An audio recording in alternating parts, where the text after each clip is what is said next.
Hi gang, Joe Ayers here with another installment of Writing Questions and Answers. Before we get into that, I'll refer you to the old website there, joeayerscares.com. If you go there and you take a look at the novels tab, you find the books I've written to this point, some samples reading if you want to take a short visit to the particular novels. You'll also find the About Me tab there.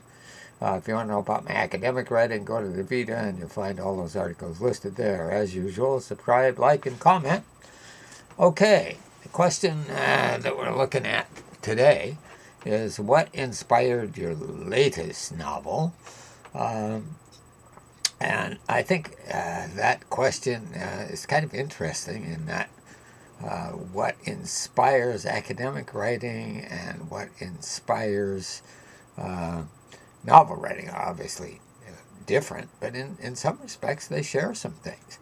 For instance, in academic writing, we were concerned about helping people overcome their fear of public speaking. A guy by the name of Tim Hoff and I did a lot of this work with visualization.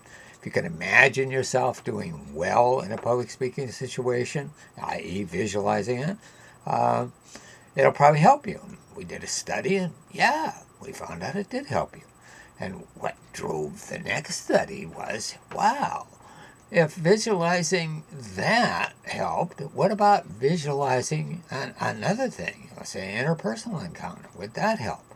And so, the one study kind of drove the next study. In the series that I've been working on with Allen's Fund, which has to do with exploitation of children, I got to a juncture where I wasn't really relating well to the people who were going through these things. And I did a novel called Allen's Fund: A Life Story, the last one I completed. It's not out yet, but it's in the editing stage and will be out soon. And in that, I looked at incest from a very personal standpoint of the person that experienced it. And in the process, that book kind of forced the next book. The other side of it, where you're forced by your family in the first case. In the second case, the book I'm working on now, they were forced by others, sex slavery.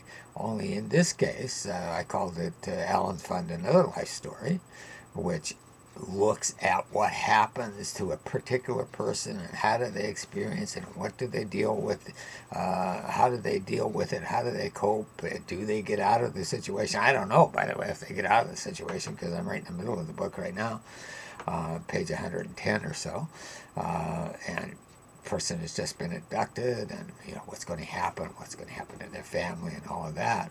And I expect what will happen down the road, and once I finish this book, there will be some aspect of it that sort of suggests the next book in the Allen Fund series.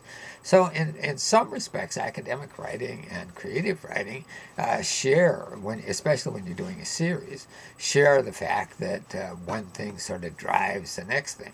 Of course, that doesn't explain a lot of academic writing or a lot of creative writing, but it does explain one aspect of it, shed some light on one aspect of it. So that's it in terms of what inspired this particular book that I'm working on and what might inspire academic writing. Till next time.